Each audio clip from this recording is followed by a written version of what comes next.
Some people like good games. Some people like great games. But everyone loves a good bad game. Well, maybe not everyone. We needed an intro, okay? Welcome to WatchMojo.com, and today we'll be counting down our picks for the top 10 games that are so bad, they're good. For more gaming videos, check out our new spin-off channel, Mojo Plays, for in-depth reviews, thoughtful video essays, detailed character origins, and insightful commentary. Mojo Plays, games smarter. For this list, we'll be looking at games that aren't usually held in a positive light, but are somehow still enjoyable.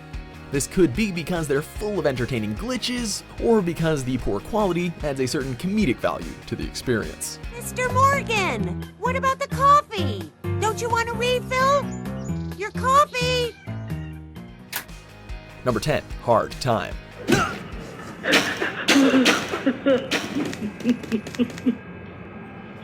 It's time for you to enter a prison like no other. One that's filled with weapons, bombs, and hundreds of prisoners that look like potato men. Hard Time is a disastrous work of art.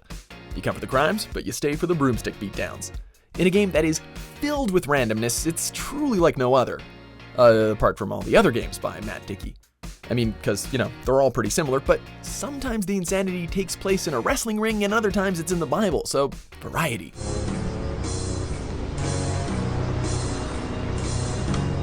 Number 9, Total Overdose.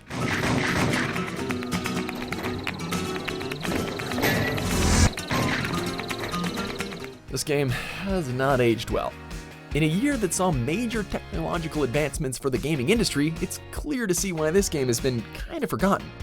The game is packed to the brim with cheesy storytelling and awesome slow-mo diving that makes it, somewhat enjoyable.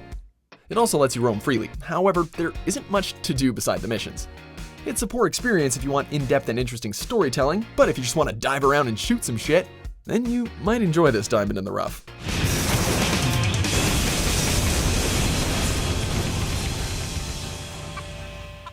Number 8, Ride to Hell Retribution. Days are over. Okay, here we go. This is a game that seems to be stuck in between being a gritty biker drama and a high school play. It's very hard to avoid the poor voice acting. If you try playing this game for the plot, it's very unlikely that you're going to have a good time. However, if you're just playing to laugh at it, then there's plenty to find. I mean, seriously, just have one look at the sex scenes and realize why this comes up on so many lists.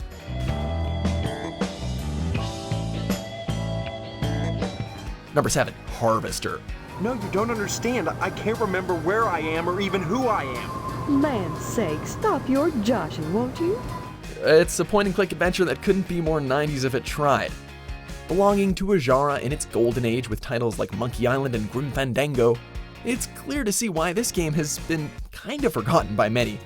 If you want an example of how to have an awkward conversation, well, this would be it. But, that's why it's great.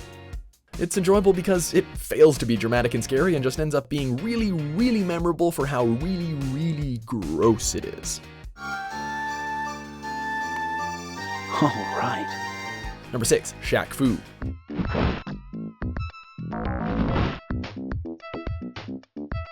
Famous sports figures are often put on the covers of their respective video games each year.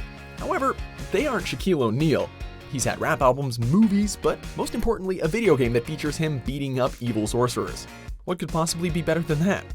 The game itself is very bad, and the premise of the game as a whole is questionable, but it definitely takes some serious dedication to come up with such a quirky idea for a basketball player. This is one that was definitely never forgotten through the power of the internet, and it gained such a cult following that it's actually getting an upcoming sequel, /reboot, who cares.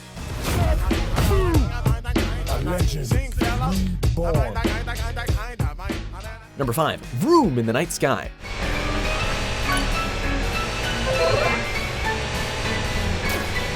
If you've ever wondered why no one's tried to recreate Superman 64 in this day and age, well, this is a game for you, buddy. However, instead of a man wearing a cape flying through rings, it's a magical girl that rides a motorcycle through rings. So that's something. This is not the best part of the game, however. Instead, that comes down to the hilariously poor dialogue.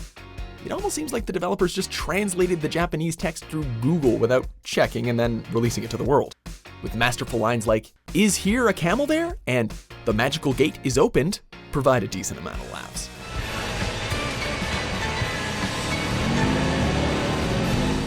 Number 4, The Legend of Zelda CDI Trilogy. I have a spell of calm to sell, but it will cost you 100 rubies. the unholy triforce of Zelda games.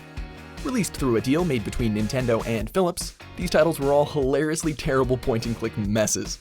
Each game featured a blend of uninspiring puzzles and poorly animated movies to progress through the story.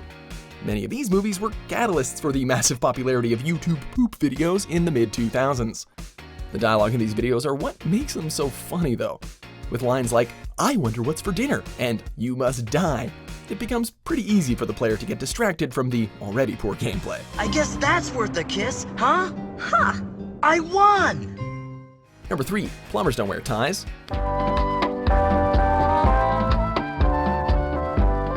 This game isn't really bad because it isn't really a game, it's more of a PowerPoint presentation. The premise is to sit and look at poor quality images while listening to uninspired voice actors talk the player through a story. Described as an adult-oriented romantic comedy, there's something about the weirdness of all of this that makes it kinda hilarious. Everything about it is just off, but it leaves you with an experience that you just can't get with any other game, which might be for good reason.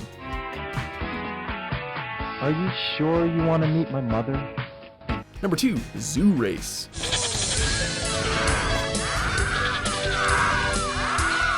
This game is hard to specify because it just seems so random, though it claims to be based on Noah's Ark. The task of the player is to race other animals to get to Noah while avoiding a load of obstacles, but it's kind of unclear why. I mean, like the main plot even has a cutscene where people randomly turn into animals for some reason. Everything about it is weird to the point of hilarity. From the strange animal models to the fireworks party, it's a barrel of laughs that you just can't take too seriously. Fire! Number 1, Deadly Premonition. I do, actually. But why? Could you show it to me, please? What? Now? Here? If Twin Peaks had a comedically awkward video game, it would be this. Never has it been so hard to tell if a game is actually taking itself seriously, or if it's trying to laugh at itself at every instance. This game is packed to the brim with stupidly funny cutscenes and dialogue that can be played a bunch of times before it stops being funny. Some are down to just, the crazy sounds and the music, but others are just the crazy shit that gets said. Many people debate whether this game is good or bad, but you can't deny that it's pretty chuckle-worthy, right? It's a beautiful sound. And you'll love it too, I think. I look forward to hearing it then. Anything else you'd like to know about? Do you agree with our picks? Check out these other great clips from WatchMojo and subscribe for new videos every day.